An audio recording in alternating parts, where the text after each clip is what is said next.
இன்று என் மகன் சிலம்பரசன் அவர்களுடைய பிறந்த நாளை, அந்த பிறந்த நாள் கொண்டாட்டத்தை சிலம்பாட்டத்துடன் சேர்த்து கொண்டாட வேண்டும் என்று கொண்டாடி கொண்டிருக்கக்கூடிய இன்றைக்கு சிலம்பாட்டம் படத்தின் மறு வெளியீட்டை ரிலீஸ் செய்ய வேண்டும் என்று துடிப்போடு ஒரு எழுச்சியோடு ஈடுபட்டு கொண்டிருக்கக்கூடிய எல்மா பிக்சர்ஸ் எத்திராஜ் அவர்களே, அவருக்கு கரம் கொடுக்க அவரோடு இணைந்து பணியாற்றக்கூடிய இனிய நண்பர் தயாரிப்பாளர் ட்ரீம் வாரியர் பிக்சர்ஸ் உடைய அன்பு நண்பர் குகன் அவர்களே, மற்றும் இந்த படத்தை இயக்கி ரசிகர்களை அந்த காலகட்டத்தில் அவர்களுடைய மனங்களை எல்லாம் மயக்கி தனக்கென்று ஒரு தனி இடத்தை பிடித்த படத்தின் இயக்குனர் என்னுடைய என்னுடைய குடும்ப நண்பர் என்று அவர் சொன்னார். உளுந்தூர்பேட்டை சண்முகம் அவர்களை, கவிஞரை பற்றி. அவர் எங்களுடைய குடும்ப நண்பர், என் மனைவி இல்லத்தை சார்ந்தவர்களுக்கு ரொம்ப நெருங்கிய நண்பர். அவர் வீட்டிலே இருக்கக்கூடிய அவருடைய மகளை நான் என் படத்திலே பாட வைத்திருக்கின்றேன். என்னுடைய மகன் படத்திலே சரவணன் இயக்குனராக பணியாற்றி இவ்வளவு ஒரு பிரம்மாண்டமான படத்தை தந்திருக்கிறார் என்று சொன்னால், அப்படிப்பட்ட சரவணன் இன்றைக்கு இங்கே வந்து மேடையிலே வாழ்த்தி அமைந்திருக்கின்றார். அதை போல இங்கே வரவேற்று பேசிய, நல்ல பேருக்கேற்றவாறு கன்னி தமிழிலே கவிதை நடையிலே எல்லோரையும் வரவேற்று பேசிய அன்பு சகோதரி கவிதா இங்கே அழகாக, அற்புதமாக, தெளிவாக, நல்ல உச்சரிப்போடு, உற்சாகத்தோடு தமிழை உச்சரித்த அழகை பார்க்கின்ற போது இன்னும் தமிழ் வாழ்ந்து கொண்டிருக்கிறது என்பதற்கு தமிழ் திரையுலகத்திலே இதை போன்ற சான்றுகள் இருக்கட்டும், இதை போன்ற சாட்சிகள் இருக்கட்டும், இதை போன்ற தடயங்கள் இருக்கட்டும். அவருடைய பேச்சை கேட்டவுடன் இந்த படத்தை பத்தி எந்த இடத்துல எதை பத்தி பேசணுமோ அதை பத்தி தான் பேசணும்.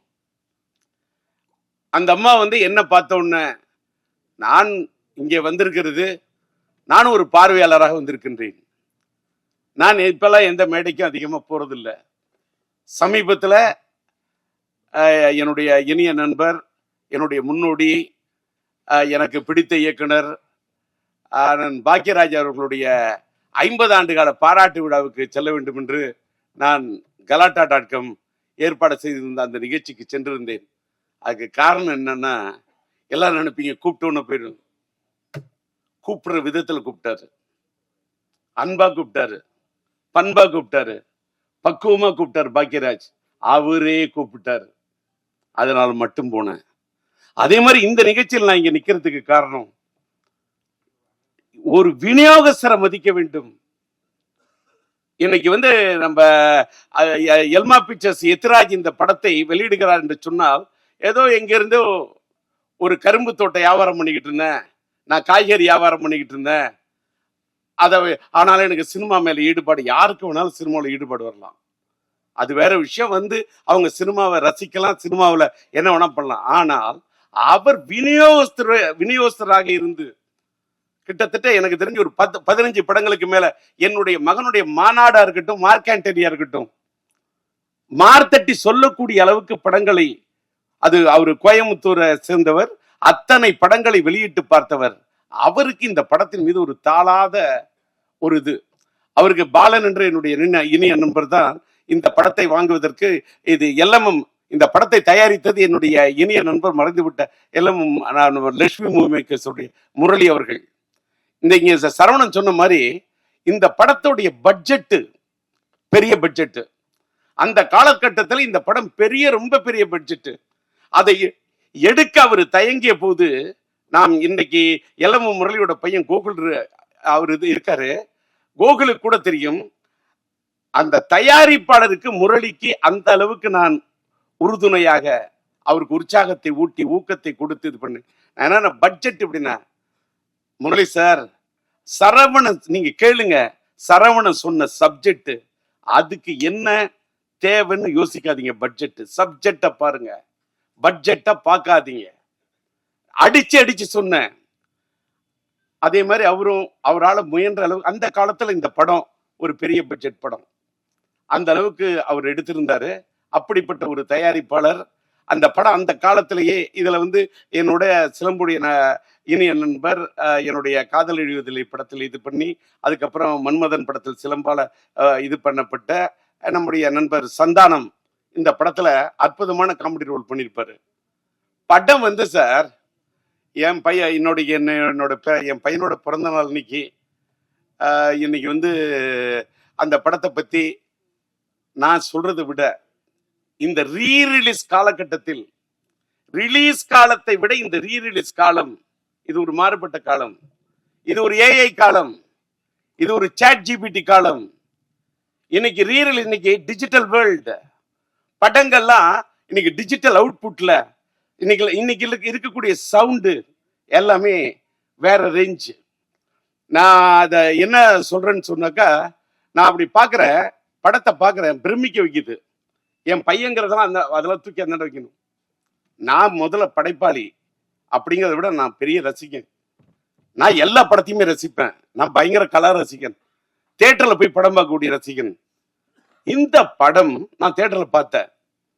இங்கே இந்த நம்மளுடைய பிரசாத் இந்த நம்மளுடைய லேப் தியேட்டர்ல பார்க்கவுள்ளே பிரமிக்க வைக்குது. என்னன்னா, என்ன கலர்ஃபுல் ஃப்ரேம். நானே பிரம்மாண்டமா படம் எடுக்கிறவன், பிரம்மாண்டமா டான்சர்ஸ் போட்டு எடுக்கிறவன்.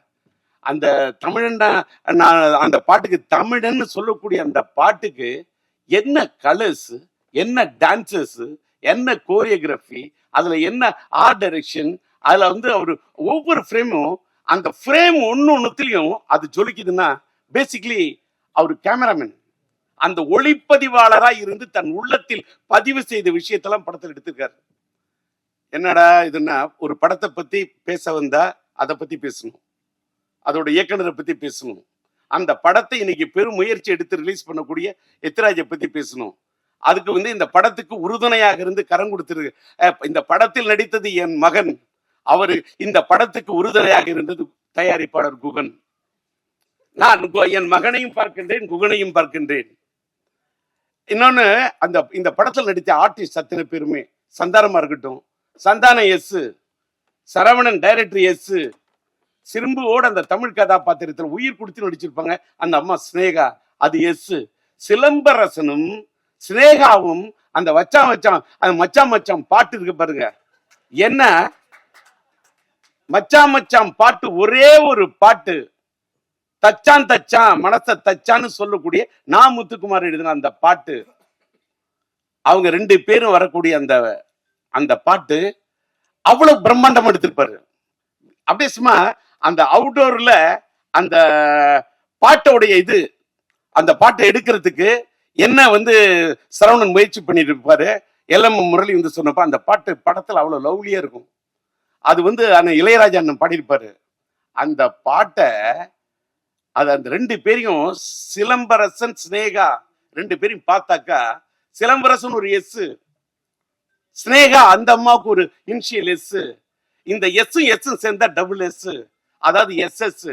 அதாவது நம்ம எஸ்எஸ்ன்னு சொன்னா ஸ்டெயின்லெஸ் ஸ்டீல்னு சொல்லுவோம்ல, அதான் எஸ்எஸ்ன்னு சொல்லுவோம். அத மாதிரி எவர் கிரீன் ஸ்டெயின்லெஸ் ஸ்டீல் மட்டும் இல்ல, அது ஒரு stainless steel plus A feel. என்ன லவ், என்ன ரொமான்டிக், என்ன யதார்த்தமா இருக்கும் தெரியுமா அந்த பாட்டு. நான் முத்துக்குமார் அப்படியே அந்த பாட்டை அப்படி திட்டி இருப்பாரு. அப்புறமா தமிழன் பாட்டுக்கு நம்முடைய மறைந்து விட்ட அண்ணன் வாலி அந்த பாட்டை அப்படியே அற்புதமா திட்டிருப்பாரு. எல்லாத்த விட அந்த காலத்துல எல்லா பப்ளியும் எல்லா யூத்தும் கொண்டாடின பாட்டு தான் அந்த வேர் இஸ் த பார்ட்டி. அந்த பாட்டு படமாக்கப்பட்டது டிஆர் சிம்பு கார்டன்ல, எங்க தோட்டத்துல தான் எடுத்தாங்க. சரவணனுக்கு தெரியும். இன்னைக்கு டிஆர் கார்டன், சிம்பு கார்டன் அன்னைக்கு சிலம்பாட்டம் எடுத்த காலத்து கட்டது கூட இன்னைக்கு வேற கட்டத்துல மாறி இருக்கு. இது என்னன்னா, அந்த அளவுக்கு இந்த படத்தை ஒரு நல்ல நேர்த்தியாக எடுக்கப்பட்ட படம் இன்னைக்கு ரீரிலீஸ் பண்ணா, இது ரீரிலீஸுக்கு ஒரு ஆப்டான படம் என்பதை எல்மா பிக்சர்ஸ்க்கு சொல்றேன். ஏன்னா இன்னைக்கு வந்து சமீபத்தில் வந்த படங்கள்ல லவ் ஸ்டோரிஸ் பயங்கரமா ப்ரூவ் பண்ணுது அப்படின்றது ஒத்துக்கிட்டாங்க. அத்தனை படங்கள், வாரணமாயிரமா இருக்கட்டும், நான் உதாரணம் எத்தனையோ சொல்லலாம். என்னுடைய பையனுடைய வாழ்க்கையில என்னையே கீழே தள்ளக்கூடிய அளவுக்கு மனசுல யோசிக்க வச்ச படம் லவ் ஸ்டோரியில. நானே ஒரு தலை ராகம் கொடுத்தவன், ரயில் பயணங்கள் கொடுத்தவன், கிளிஞ்சல்கள் மியூசிக் பண்ணவன், மைதிலி நினைக்காத எடுத்தவன், உயிருள்ள எடுத்தவன். இன்னைக்கு உயிருள்ள ஷாட் கூட ரீ ரிலீஸ் பண்றேன்.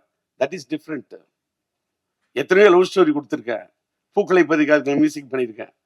ஆனா என்னையே என் வாழ்நாளிலேயே என்னையே திகைக்க வச்சு ரசிக்க வச்சு ஒரு பெரிய லவ் ஸ்டோரி விண்ணை தாண்டி வருவாயா. இன்னைக்கு லவ் ஸ்டோரிக்கு இன்னைக்கு இல்ல சார், டி ராஜேந்தர் இல்ல, இன்னைக்கு இல்ல. அது கல்யாண பரிசு காலமா இருந்தாலும் சரி, தேவதாஸ் காலமா இருந்தாலும் சரி, வசந்த மாளிகை காலமா இருந்தாலும் சரி, மறைந்து விட்ட மக்கள் திலகம் அவர்களுடைய அன்பேவா காலமானாலும் சரி, லவ் ஸ்டோரி தான். அதை ஒண்ணுமே ரீப்ளேஸ் பண்ணவே முடியாது. அது அன்னைக்கு இல்லைனாலும் அது ஒரு லேண்ட்மார்க் தான். அப்படி ஒரு விண்ணை தாண்டி வருவாய், அப்படி ஒரு லவ் ஸ்டோரி அது. ஆனா ஆக்ஷன் படமும் ரீ ரிலீஸ்ல நிக்குங்கிறத ப்ரூவ் பண்ணது நம்முடைய அல்டிமேட் ஸ்டார் அஜித்தோட மங்காத்தா ரீ ரிலீஸ்யா. அது கூட அத்தனை புது படத்தை விடுறாங்க, நிக்கலையே, புது படங்கள் விக்கலையே. என்ன காரணம்? கரெக்டா புரிஞ்சுக்கிட்டதா?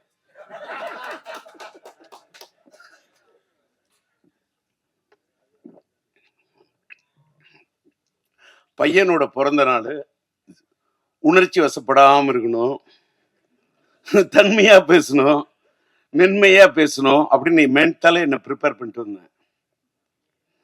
அந்த எதுக்கு சொல்றேன்னா, உணர்ச்சி ஏன் வசப்படுறேன்னு சொல்லிட்டாக்கா, அன்னைக்கு சாதிச்ச அந்த சாதனைய இன்னைக்கு சாதிக்கிறதுக்கு முயற்சி பண்ணுங்கிறதுக்காக தான் ரீ ரிலீஸ்லாம். பாருங்க, ஒரு தடவை ஒண்ணு இல்ல, அங்க இந்த பேனரோட சைஸ் சின்ன அடிச்சிருக்காரு, 10:25. அவருதான் இந்த ஃப்ரேமிங் தூக்கி, அதாவது பார்த்தா கிட்ட போய் அந்த ஒரு போட்டோ பார்த்தா அப்படியே என் பையன் தான். அந்த என்ன என்ன என்ன அந்த என்ன கலர் சாச்சுரேஷன், என்ன பியூட்டிஃபுல்லா, என்ன பிக்சல் ரேட்டு, அப்படியே நேர்ல பாக்குறது மாதிரி ஒரு கலைஞன். அந்த பிரிண்டிங் கூட, அந்த ஸ்டில் போட்டோகிராஃபி யார் எடுத்திருப்பான், அதை எப்படி பிரிண்ட் பண்ணியிருப்பாங்க, இதெல்லாம் நான் ரசிக்கிறேன். நான் கலா ரசிக்கிறேன். அது மாதிரி படங்கள் ஒன்னும் தமிழ் சினிமா ஒன்னும் சாதாரண சினிமா உலகம் கிடையாது. பல சாதனைகள் கொடுத்த சினிமா உலகம். இன்னைக்கு கொஞ்சம் அப்படி சறுக்கிக்கிட்டு இருக்கலாம். ஒரு காலகட்டம் சறுக்கனா ஒரு காலகட்டம் சரித்திரத்தை ஏற்படுத்தும். அப்படிப்பட்ட ஒரு சரித்திரத்தை இந்த படம் ஏற்படுத்த வேண்டும் என்று விரும்பி கேட்டுக்கொண்டு, இன்னைக்கு ஒரு பெரிய ஒரு விஷயத்த சொன்னா, எனக்கு கொஞ்சம் அப்படி கணச்சிக்கிட்டு அப்படி பேச ஆரம்பிச்சேன்னு தொண்டை வறள்ற மாதிரி இருக்குன்னு சொன்னோன்னே, நான் என்ன பேசிக்கிட்டே இருந்தேன். நான் ஒரு பக்கம் வறண்ட தொண்டையை பார்ப்பேனா, திரண்ட இந்த கூட்டத்தை பார்ப்பேனா. ஆனா இந்த காலை நேரத்திலும் திரண்ட இந்த கூட்டத்தை பார்க்கின்ற போது வறண்ட தொண்டையை பத்தி கவலைப்படவே இல்லை. கரை புரண்டு வரக்கூடிய அந்த தமிழை மட்டுமே பார்க்கிறேன், அந்த வார்த்தையை மட்டுமே பார்க்கிறேன். சார் அவர் சொன்னார் பாருங்க சார், காலத்துக்கு வாலி என்ன எழுதின தமிழனை பத்தி ஒரு தமிழை பத்தி ஒரு பாட்டு. இந்த பாட்டு படத்துல கேரக்டர் செக்ஷன் பேரே தமிழியா. அதுக்கு என்ன காரணம்? உளுந்தூர்பேட்டை சண்முகம் பையனுக்கு பச்சை பேரு சரவணன்.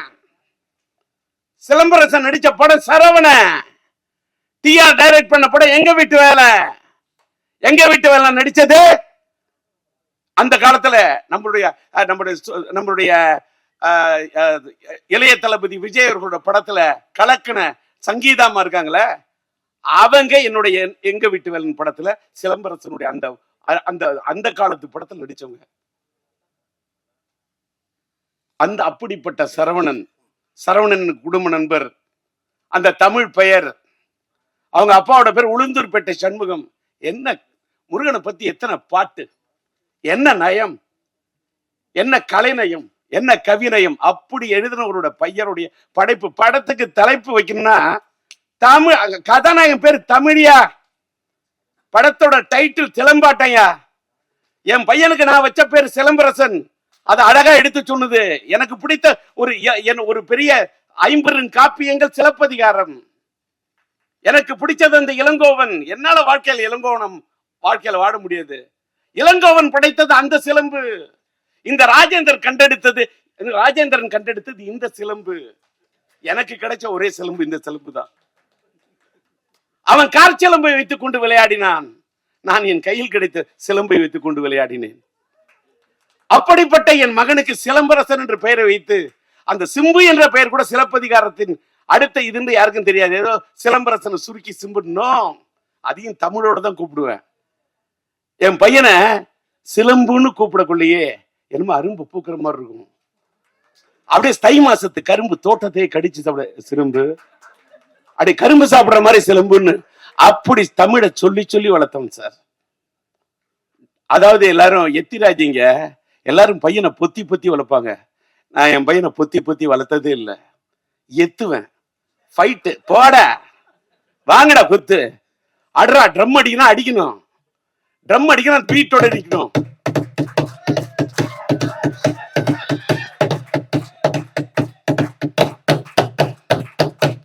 கை தட்டணும், தட்டினா வலிக்க கூடாது.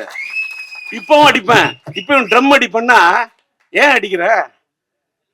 ட்ரம்மு தான் அடிப்பேன், தம் அடிக்க மாட்டேன். தம் அடிக்காம இருந்ததுனால தான் டம் பிடிச்சு நின்று பேசுறேன். வெளியில சில யூடியூப்ல டிஆரால அவரு பேச முடியாது, அவருக்கு முடியல, அதெல்லாம் சும்மா பேசுறேன்ல, இப்பவும் பேசுறேன்ல. அன்னைக்கு பார்த்திபன் சொன்னாரு கலாட்டா.comல, சில பேர் பேசுனா மைக்க பார்த்தா பயம் வரும், ஆனா டிஆர் பார்த்தா மைக்குக்கே பயம் வரும்னாரு.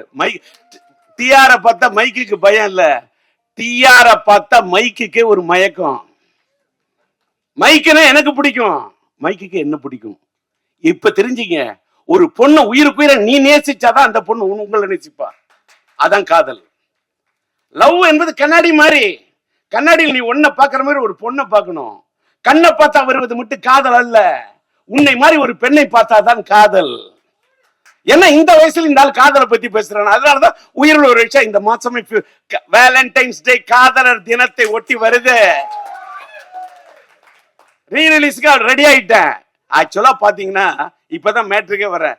இன்னைக்கு இந்த இடத்துல என்னுடைய படம் உயிருள்ள ஒரு விஷயம் படத்துக்கு நான் டிஆர் டிஜி மியூசிக் என்ற ஒரு மியூசிக் கம்பெனியை ஆரம்பிச்சு அதுல உயிருள்ள ஒரு விஷயம் படத்துடைய ஆடியோ ரிலீஸ் பண்ணணும்னு நான் பிரசாத்ல இந்த தியேட்டர் லேப் தியேட்டர் பிரசாத்ல நம்ம ஜோதி தான் என்னுடைய நண்பர், அவர்கிட்ட சொல்லி புக் பண்ணி வச்சிருந்தேன். ஆனால் எத்திராஜ் சார் அவர்களும் நம்முடைய ரியாஸ்ட பணியாற்ற என்னுடைய நண்பன் பிஆர்ஓ நம்முடைய ராஜாவும் நாங்க வேற ஒரு இடத்துல இந்த ஃபங்க்ஷன் முயற்சி பண்றோம், ஆனா ஒரு சூழ்நிலை இல்லை, எங்களுக்கு பிரசாத்துல தான் வைக்கிற மாதிரி இருக்கும், அந்த காலை நேரத்தை நீங்க புக் பண்ணி வச்சிருக்கீங்களா, நீங்க விட்டு தரணும் அப்படின்னு கேட்டாரு. அது மட்டும் இல்ல, எத்திராஜை வச்சுக்கிட்டே சொல்றேன், இதே 6ஆம் தேதி உயிருள்ள விஷயம் ரீரிலீஸ் பண்ணோம். எனக்கு பிப்ரவரி மாசம் 4ஆம் தேதி மைதிலி அதை ரிலீஸ் பண்ணேன், பிப்ரவரி மாசம் 5ஆம் தேதி என் தங்கிகள் ரிலீஸ் பண்ணேன். 210 நான் பண்ண படங்கள்லாம் பிப்ரவரியில நிறைய ஹிட் கொடுத்துருக்கேன். பிப்ரவரி மாசம் எனக்கு பிடிச்ச ஒரு மாசம், அது ஒரு வேளை எனக்கு பிடிச்ச மாசம் நான் காதலர் தினம் வரக்கூடிய மாசமோ என்னமோ, அதனாலயா. அதே மாதிரி பிப்ரவரி மாசம் தான் என் மனைவி பிறந்த நாள். என் மனைவி பிறந்த நாள் இந்த மாசத்தை பிடிக்குமா, இல்ல காதலர் தினம் வர்றதுனால எனக்கு பிடிக்குமா, இல்ல என் மனைவி மேல இருக்கக்கூடிய காதல் உயிருள்ள ஒரு விஷயம், உயிருள்ள ஒரு விஷயம், இந்த காதல் இருக்கிறதுனால இந்த மாசம் பிடிக்குமா. இந்த மாசத்துல இந்த அதுவும் பிப்ரவரி 6 எனக்கு இந்த பிடிச்ச தேதி. நானே டிஆர், எனக்கு பிடிச்சது 6, அதனால 6ஆம் தேதி படத்தை ரிலீஸ் பண்ணலாம்னு பிளான் பண்ணேன். எத்திராஜ் வந்தாரு. எங்களுக்கு ஆப்ட் தேதி இந்த 6 மாதிரி இருக்கு. இந்த பாலன்னு ஒருத்தர் நண்பர், அவர் அழைச்சிட்டு வந்துட்டாரு. இந்த 6ஆம் தேதி நீங்க விட்டு கொடுக்கணும்னாங்க. சரின்னு 6ஆம் தேதி பட ரிலீஸுக்கு தேதியை விட்டு கொடுத்தேன். நான் கொஞ்சம் தள்ளி வரேன்னு சொன்னேன். அங்கேருந்து இந்த ராஜா வந்து, உங்களுடைய ஆடியோ ரிலீஸை கொஞ்சம் நீங்க தள்ளி வச்சுக்கிட்டீங்கன்னா இந்த பிரசாத் தியேட்டர் நாங்க புக் பண்ணிட்டு நாங்க எடுப்போம், இதை தள்ளி வைக்க சொல்லி ராஜா கேட்டாரு. ஒரு பக்கம் ராஜா, ஒரு பக்கம் எத்திராஜ். எத்திராஜ் பேர்ல பார்த்தாலும் ஒரு ராஜா, இந்த பிஆரோட பேரை பார்த்தாலும் ராஜா. ஒருதலை ராகத்துல கதாநாயகன் பேர் ராஜா, அது மட்டும் இல்ல என் பேரு உண்மையிலேயே ராஜா. இந்த பக்கம் ஒரு ராஜா, இந்த பக்கம் ஒரு ராஜா. சரி நீங்களே விழாவை நடத்துங்கன்னு தூவிட்ட ரோஜா.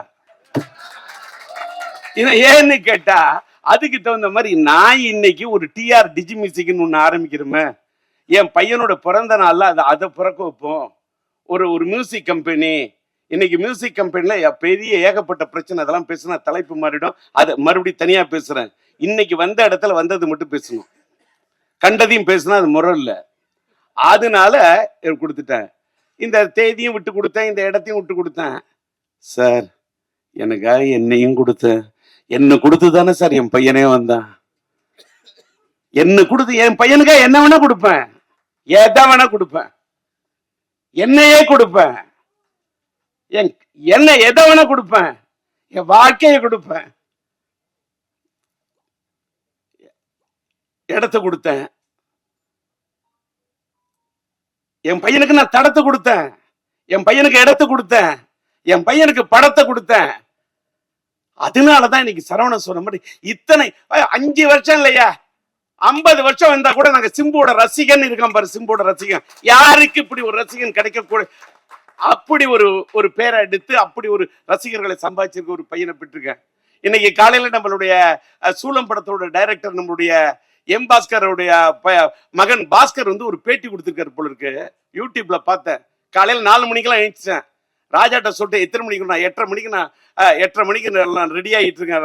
ராஜா ஹேருக்கெல்லாம் ரெடி 8:30 மணிக்கு வரும். இல்ல எல்லாரும் அசம்பிள் ஆகிட்டு இருக்காங்க. இப்பதான் பிளைட்ல ப்ரொடியூசர் வர்றாருன்றார். அடப்பாவி, என்னப்பா இப்படி சொல்ற? நான் காலையில 4 மணிக்கே எழுந்துச்சு ரெடி ஆயிட்டேன். நான் வாழ்க்கையில ட்ரெயின் ஸ்டூடெண்ட். ரயில் பயணங்கள்ல போய் காலையில 6:40 ட்ரெயின் பிடிக்கணும். 4 மணிக்கு எழுந்திருக்கிறாள். ரெடி ஆகி என்னன்னு கேட்டா, என் பையனுடைய பிறந்த நாள்ல இந்த சிலம்பாட்டம் படத்தோட ரீரிலீஸ்ல, என் பையனோட ரீரிலீஸ்ல இந்த படம் ஒரு தனி இடத்தை பிடிக்கணும்னு ஒரு தந்தையா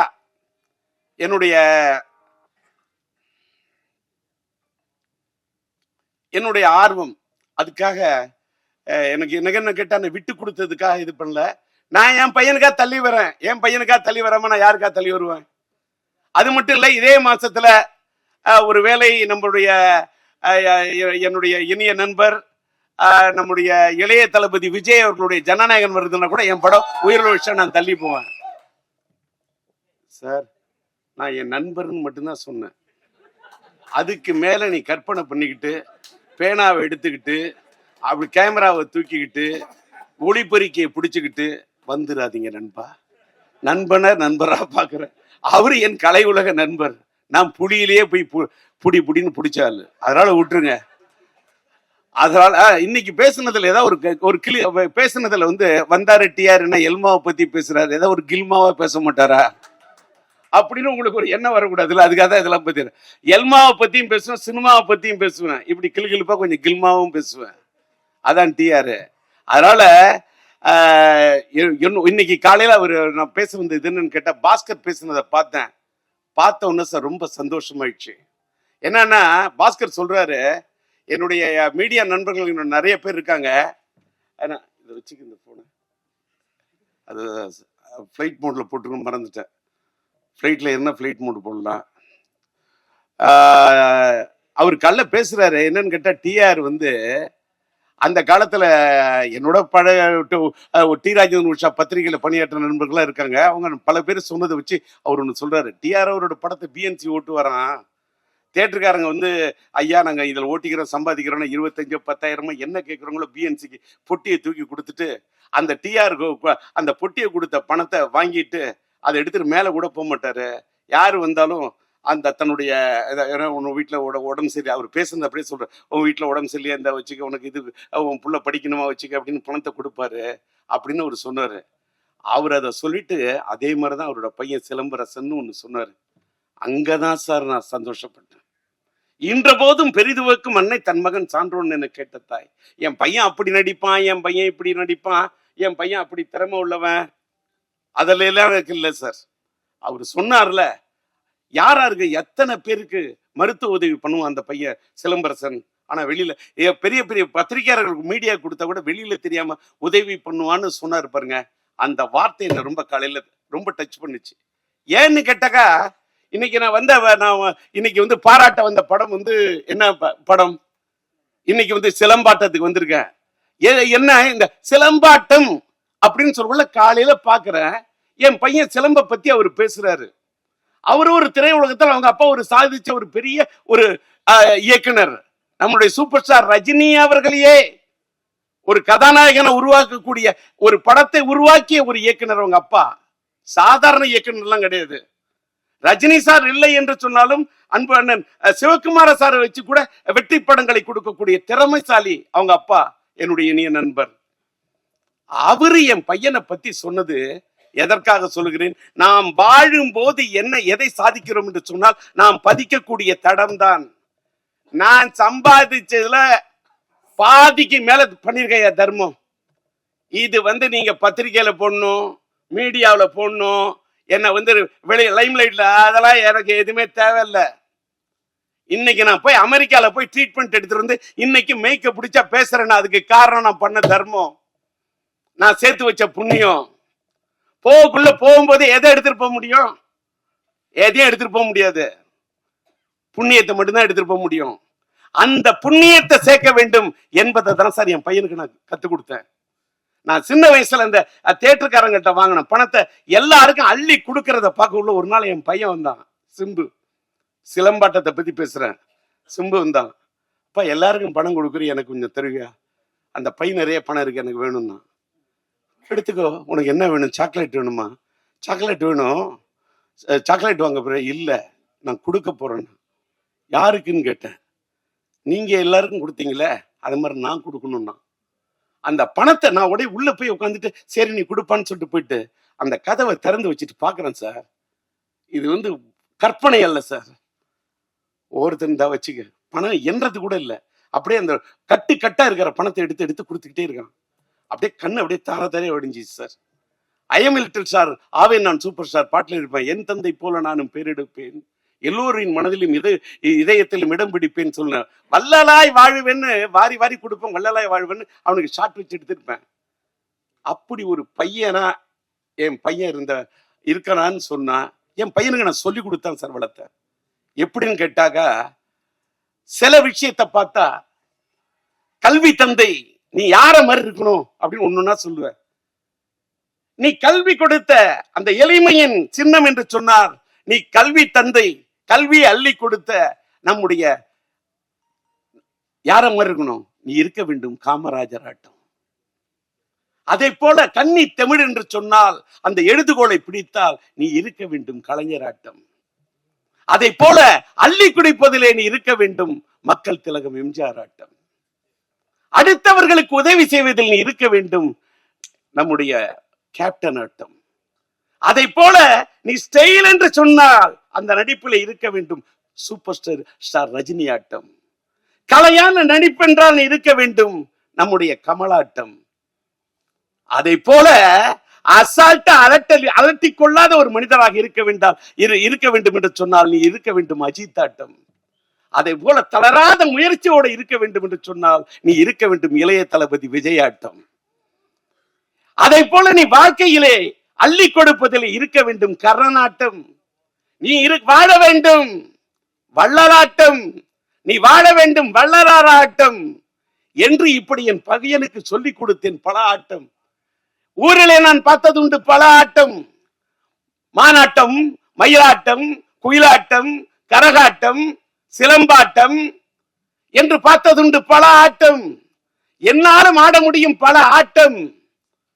ஆனால் என்னால் ஆட முடியுமா என் மகன் சிலம்பாட்டம்? முடியாது. அப்படி ஆடி இருக்கிறான் சிலம்பாட்டம். அப்படி ஆடி படம் தான் சிலம்பாட்டம். அதாவது கையில கம்பு கிடைச்சா அதை வச்சுட்டு ஆடக்கூடிய ஆட்டம், அது அந்த சிலம்பாட்டம். என் கையில் கிடைத்த சிம்புவை வைத்துக் கொண்டு ஆடி ஆட்டம் தான் என் வாழ்க்கையில் சிலம்பாட்டம்.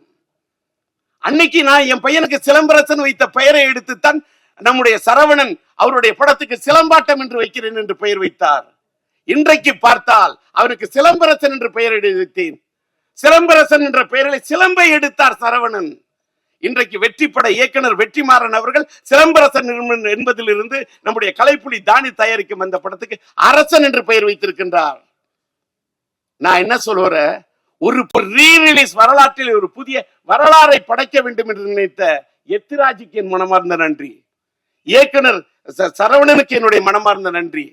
தயாரிப்பாளர் நம்முடைய குகன் சார் அவர்களுக்கு என்னுடைய மனமார்ந்த நன்றி. LMM பிக்சர்ஸ் அவருடைய தயாரிப்பாளர் நம்முடைய கோகுல் அவருக்கு நீங்க மனமார்ந்த நன்றி. இந்த காலை நேரத்திலும் கூட இவ்வளவு சீக்கிரமாக நம்முடைய ராஜா அழைத்த அழைப்பை ஏற்று இந்த சிலம்பாட்டம் படத்தின் இந்த சிறப்பு காட்சியை இன்றைக்கு இந்த காட்சியை மகிமைப்படுத்திய மீடியாவை சேர்ந்த உங்கள் அத்தனை பேருக்கும் என்னுடைய நன்றி. இதுக்கு மேல எனக்கு வார்த்தையே இல்லை. எல்லாத்துக்கும் மேல உங்களை எல்லாம் பார்த்ததுல ரொம்ப மன நிறைவோட போறேன்.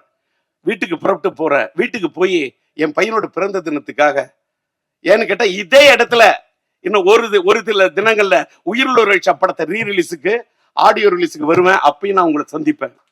இன்னைக்கு நான் தள்ளி போறது என் பையனுக்காக தான். ஒரு வேளை நான் தள்ளி போனாலும் லேட் ஆனாலும் லேட்டஸ்டா வந்துருவேன். உயிருள்ள படத்தை டிஜிட்டலா பண்ணிருக்கேன். பயங்கரமா ஒரு 38 நாள் மியூசிக்கல ரீமிக்ஸ் பண்ணி 4K ரெசல்யூஷன்ல ரொம்ப கஷ்டப்பட்டு கொண்டாடுறேன். அதுக்கு உங்களோட ஆதரவு இருக்கணும். ரசிகர்களோட ஆதரவு, உங்க ஆதரவு கிடைச்சாதான் ரசிகர்களோட ஆதரவு கிடைக்கும். அதற்கு இந்த மேடை இன்னைக்கு உங்களை அழைப்பதற்கு ஒரு இதா இருக்கு. இந்த நிகழ்ச்சியை முடிச்சுட்டு என் வீட்டுக்கு சென்று கிட்டத்தட்ட என்னுடைய பையனுடைய சிலம்பரசனுடைய பிறந்த தினத்தை ஆத்ம அறக்கட்டளையின் சார்பாகவும் அகில இந்திய STR ரசிகர் மன்றத்தின் சார்பாகவும் என்னுடைய ஹிந்தி பிரச்சார சபா இல்லத்துக்கு அருகாமையிலே கிட்டத்தட்ட ஒரு 1000 பேருக்கு அன்னதானம் வழங்க அங்கேதான் சென்று கொண்டிருக்கின்றேன்.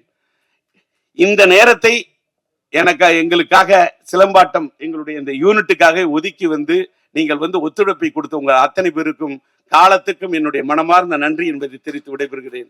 நன்றி, வணக்கம்.